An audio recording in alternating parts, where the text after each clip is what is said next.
Guys, I have like 3 dilemmas right now. They're actually not really dilemmas. Really, my dilemmas are not dilemmas.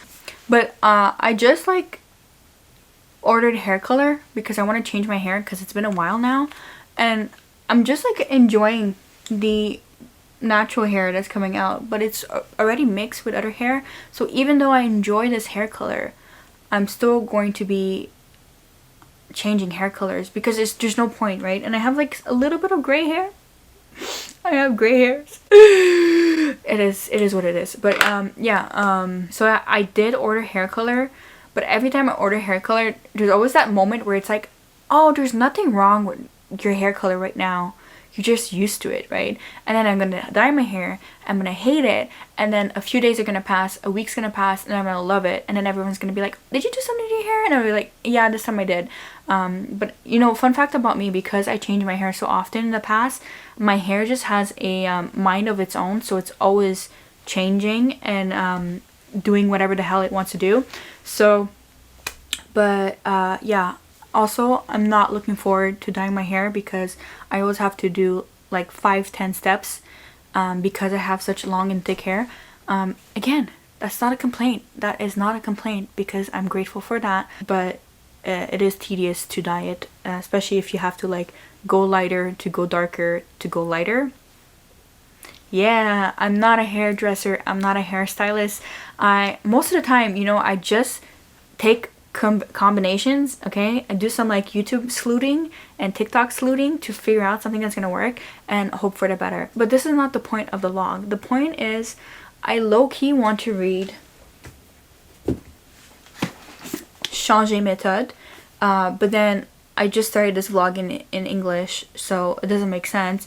And also I have loans out from the library that I have to read first, and I also have new releases that I have to read next. So the fact that I'm even like chatty right now is a good thing, so at least I feel like filming a vlog. So I think I'm gonna read Sunrise on the Reaping and vlog it here, and maybe if I can, I'm gonna make my way through more new releases like Everything is Tuberculosis, and potentially either read Gifted and Talented or Fable for the End of the World. Sorry, I'm just like moving all the books here, by Eva Reed. So yeah, I have a lot of new releases that I can work through and that I really want to read that just came out in the last month. And the reason why they're all here is because obviously I just finished filming my video of the 12 of my most anticipated new releases of 2025. Yes, I filmed it late, okay? Okay, it's better late than never. That's what I say. So yeah, I have a lot of things that I want to do, but I think I deserve a break after filming that video. So I think I'm going to start Sunrise on the Reaping. I'm going to go make some tea because my throat is killing me. What else? I also have been reading a lot. Guys, I have been reading a lot. Like, I need to film my January, February, March wrap up, but there are like actually 25 to 30 books on the wrap up. So I'm still working through my reviews. What is new? Do I ever change? Sometimes I change for the better. Sometimes. But other times I'm just a fucking mess. So let me show you what I am currently reading. I'm currently reading How to Change Your Mind, What the New Science of Psychedelics Teaches Us About Consciousness, Dying, Addiction, Depression, and Transcendence by Michael Pollan. If you've ever heard of his name before, he's like a really known researcher. Is he a known researcher? I mean, yeah. He teaches writing at Harvard and University of California. He wrote the Omnivore's Dilemma, and his newest book, what was it, like Your Mind on Plants or something. So I actually got this as an art copy back in 2019. I forgot about it, and now I'm reading it and I'm halfway through it. I'm really enjoying it. Okay, I don't know if I should say this, but I'm writing like not a story, but like my experience of taking a mushroom. So you know me, because like there is my intellectual side mixed in with my spiritual side and all of my sides. So I like to like not just talk from my own experiences, but every time I like to explore things. So I've been watching a bunch of videos on mushrooms and reading a bunch of books. I actually read Aldous Huxley's I read Aldous Huxley's report of him trying mescaline back in the 60s and writing a report on it, and he was in a controlled environment, and the it's called The Doors of Perception. I read that, enjoyed that. I'm eventually going to talk more about this, maybe on this channel, maybe on the second channel. And speaking of the second channel, I'm back on the second channel. Yay! Yay! Yay! Yay! Finally. You know, I've been talking about going back to the second channel in the last year, and I never did. So I feel like I just had to break the ice, so I did. So that's why I took a little bit of a break on this channel, because I was focusing on the second channel and getting used to the second channel, because second channel involves a little bit more scripting, a little bit more talking and editing. So yeah, if you want to go see that, I actually recently posted, I mean, depends when I'm posting this vlog, but I recently posted a video on consciousness and storytelling and how I see that. So if you want to go and watch that, obviously this is not like based on any science, it's based on my own perception and experience. And yeah, I think this is, am I catching you up yet? Yeah, I'm still reading Open Graves, Open Minds, Representations of Vampires and the Undead from Enlightenment to the Present Day by Sam George and Bill Hughes. So I'm reading like an essay every few days or so, just for, you know, that I don't forget the vampire book and I don't forget what I want to write about. So yeah, my writing has suffered a little bit because I've been writing all these posts and scripts and potentially my experience on trying psilocybin. So I've been like busy, you know, I've been busy, and which like doesn't help sometimes with vlogging, because, you know, sometimes you're too busy, you don't even want to vlog, and sometimes like things are so routine that like vlogging just sounds or seems boring. But you know, sometimes I'm in the mood, so this is what you get. And I hope to actually complete and finish this vlog. So now, again, tea, because my throat hurts, sunrise on the reaping, finally it's sunny. It's been cloudy and foggy for the last, I think, 15 days. And it's quite crazy because you don't know what you're expecting out there. And I know it's spring, but like we had like intense snow and wind yesterday, and now it's like back to like spring mode, but it's also cold. Let's just stop. Canadian weather is Canadian weather. It's always going to be Canadian weather. Yeah. This is the mess that I made. I had my water with electrolytes because I'm currently fasting.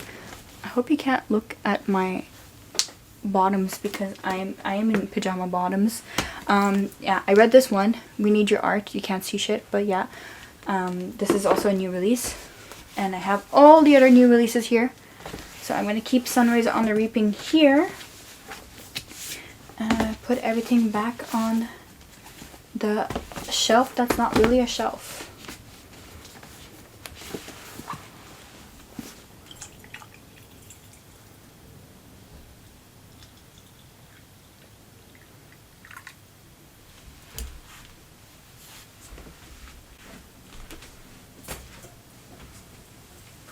The epigraphs are going hard. First one is from George Orwell. All propaganda is lies, even when one is telling the truth. I don't think this matters as long as one knows what one is doing and why. William Blake. A truth that's told with bad intent beats all the lies you can invent. Okay. Go off, Queen. Go off.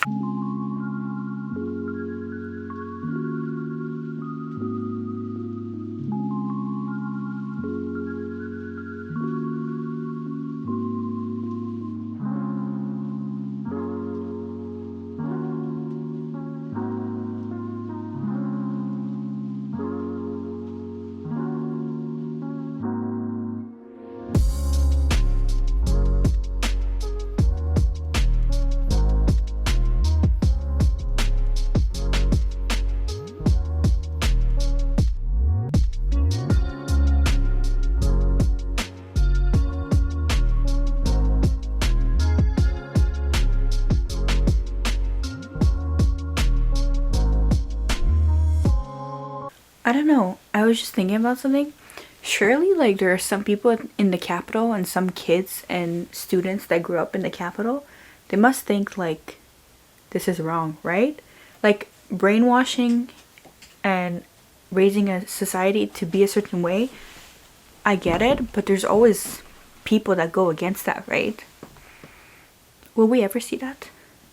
I feel like that's a natural order of things. There's always someone that's against their government or the propaganda, no matter how successful it is. I mean, I guess we have seen that a little bit in Hunger Games, but you know, I wish we saw more of that. I hope we're gonna see more of that in Sunrise on the Reaping. Honestly, in the first 30 pages, I already started to tear up, because just Haymitch being separated from everyone was like too much for me. But oh my god, I said to myself I'm just gonna read like a chapter or two, but it looks like I'm just never gonna stop reading this until I'm done, because it's just so good. I just want to know how everything ends. And I had the same feeling when I read what was it, The Ballad of Songbirds and Snakes. Like, that book was really big. I think it was bigger than any of the Hunger Games book, but I just couldn't stop reading it for like the 2 days. So yeah, I'm gonna go back, and I'm not sharing any spoilers, but I will be discussing certain things or how I feel, or maybe not, because at this rate I just want to read. I'm 3/4 of the way through. I just don't want it to end. I don't want it to end. Suzanne Collins, the little nuggets that she put in which you can relate everyone back to everyone from the original trilogy is just so amazing. I feel like I should reread the Hunger Games trilogy, because the last time I read them I was like maybe what, 13?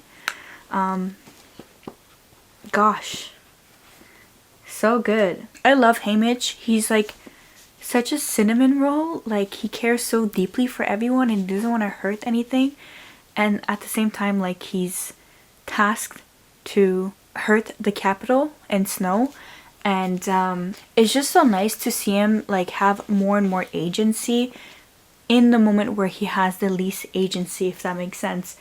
And yeah, I don't know, he's just so selfless, and he's so kind, and he's so sweet, and I'm rooting for him. And obviously we know he's gonna survive, but oh my god, I'm not ready for all the devastation he's going to be going through, because he has been already going through a lot of it. So yeah, I'm just gonna go and finish this now and probably potentially cry.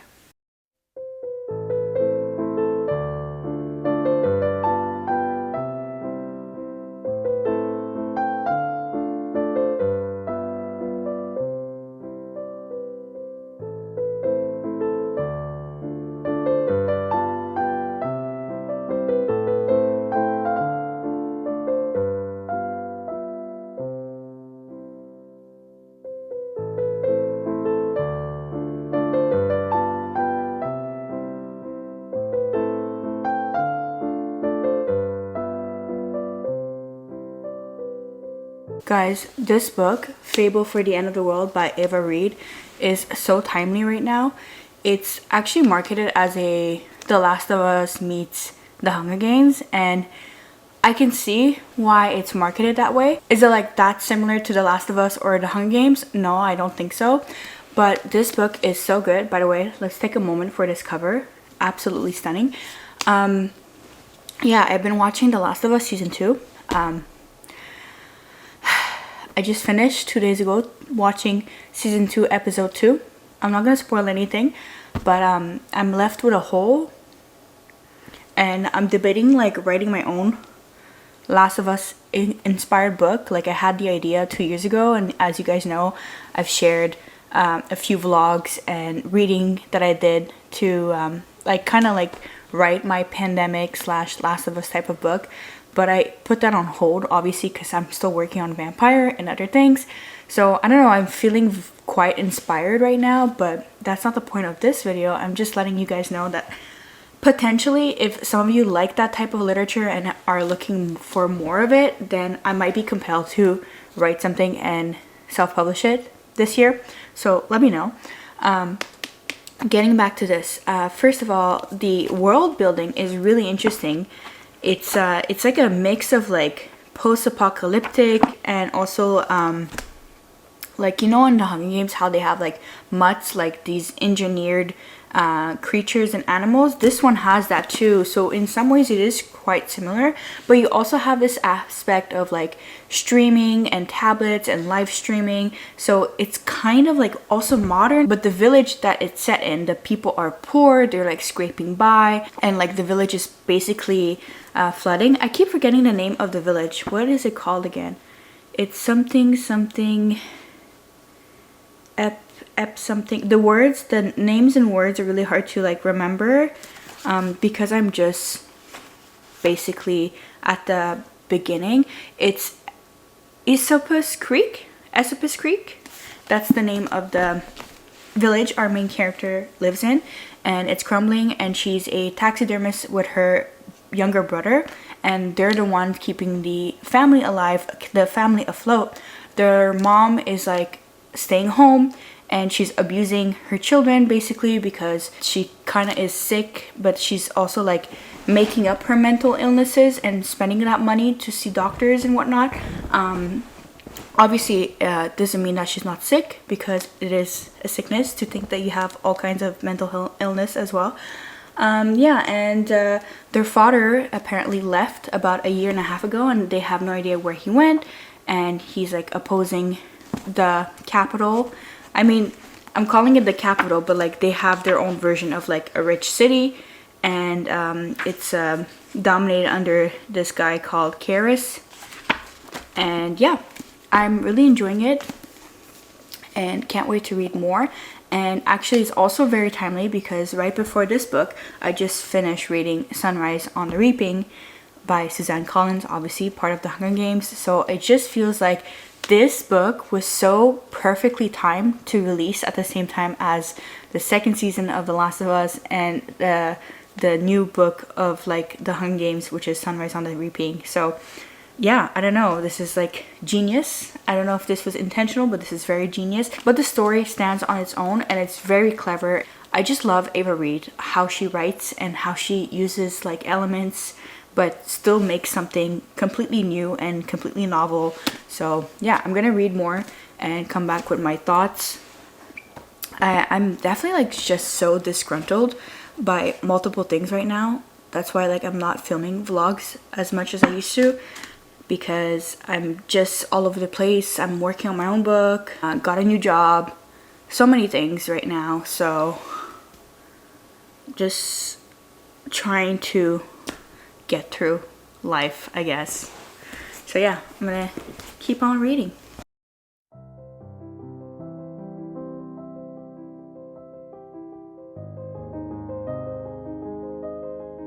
Raise your hand if every time you do a weekly vlog it turns into a monthly vlog. Alright, so that's I think from here on out you're gonna get one vlog a month, okay? That's me being generous, because the more I put on my plate, the less that I do. So at least we're gonna have one vlog a month now, okay? Okay. Alright, so I read these 3 books, the 3 new releases, and they were all amazing. Like, I don't know what's in the air this year. All the books are amazing. I'm just so happy that these books are so good. So let's start with these 2. What do these 2 have in common? I'll wait.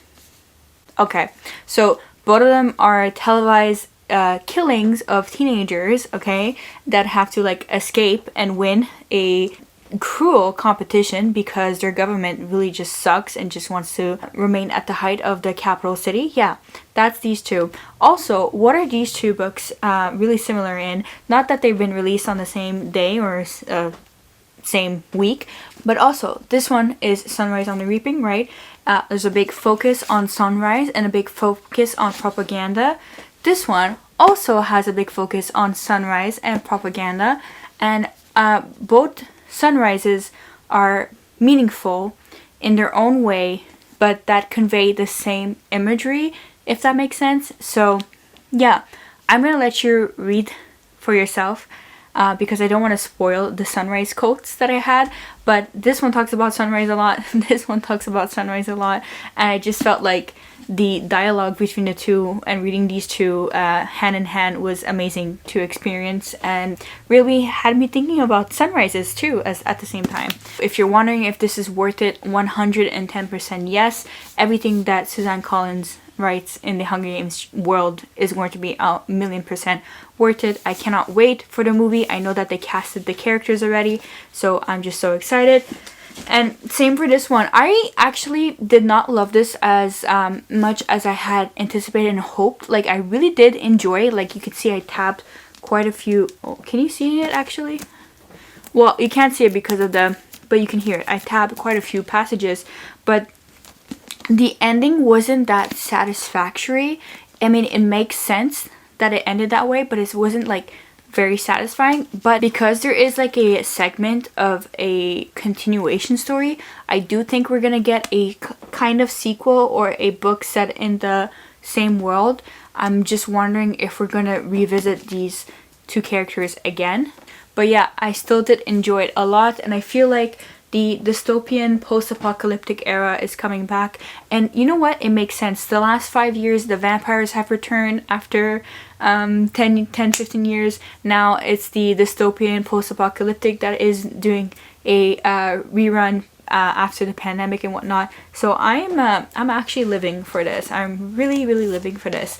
I also read Everything is Tuberculosis by John Green. I know I promised that I would come and discuss my thoughts and opinions, and I have not, because I was just reading this all the way through.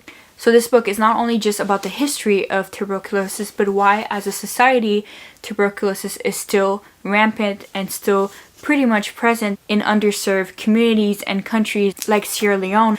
And so this story actually takes place from 2018 to now, because John Green is part of Partners in Health, and so he visits Sierra Leone, and he has done a lot of research on tuberculosis and the treatments that are required, and the treatments that a lot of these hospitals cannot afford and cannot afford to give to their patients, which is really saddening, which literally could be solved.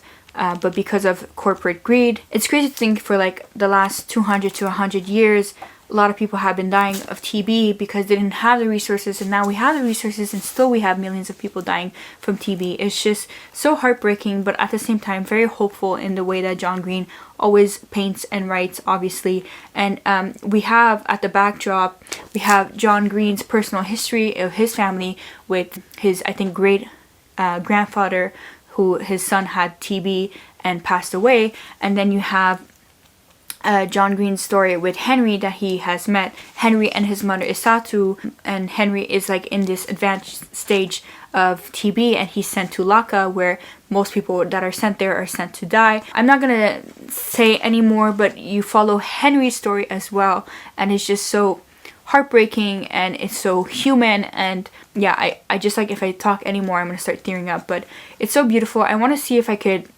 share a passage that really speaks to me. I have a few passages underlined here, but a lot of these passages are related to specific event. So here's a passage that I can share. It says, "Tuberculosis is so often and in so many ways a disease of vicious cycles. It's an illness of poverty that worsens poverty. It's an illness that worsens other illnesses from HIV to diabetes. It's an illness of weak healthcare systems that weakens healthcare systems. It's an illness of malnutrition that worsens malnutrition. And it's an illness of the stigmatized that worsens stigmatization. In the face of all this, it's easy to despair. TB doesn't just flow through the meandering river of injustice, TB broadens and deepens that river." So I highly recommend everyone and anyone to read this and get engaged to fight against TB and to fight against, you know, this injustice and inequality. And I think injustice breeds in the shadows, right? So the more we get to talk about this, and I'm so glad that someone like with the platform that he has can share this and can make people other people aware, because I swear to God, like up until like a few years ago, before John Green started talking about TB again, I thought this was like a disease of the past, and it should be a disease of the past. So yeah, as you guys can tell, I really loved reading this book. I really loved all 3 new releases. I also read some other books. Like I said, I read We Need Your Art by Amy McNee. I think I'm going to talk about this book at some point when I talk about like creativity books, so I'm not going to go through it, but just know I read another new release, and then I'm still working my way through the other new releases that I shared in my previous video. So irregardless, I hope you enjoyed. I know this was another one of my vlogs that were a little bit all over the place, that didn't have like a concisive like flow to it, but I think that's my style of vlogging, so you either love it or hate it. I know my vlogs don't do well on the channel, but that's just me. That's just at least I'm sharing something, right? And at least I can incite you to pick up some really good books, or books that really resonated with me. I think as I grow older, although it feels like my taste in books like are continuously diversifying and continuously growing, I do have some kind of inkling as to how I'm going to enjoy a book, or for what I'm going to enjoy a book. Like certain authors I go to for enjoyment, other authors I go for writing style, and some other authors I go for stories, and you have the rare authors like John Green where it's a little bit of everything with a humanitarian touch to it. So yeah, I did film a new book haul. It's a book haul of all the books I've collected on China or by Chinese authors, so look forward for that one, because I think it will potentially be either the next video or the video after that. Let me know what you're reading. Let me know if you read any of these books. What are your thoughts and impressions? I have written book reviews, so you could either go and check on sandrashelf.com, or I'll link the book reviews down below. Yeah, I hope you're having a great week wherever you are, and I'll see you on the next bookish or writing video. Bye!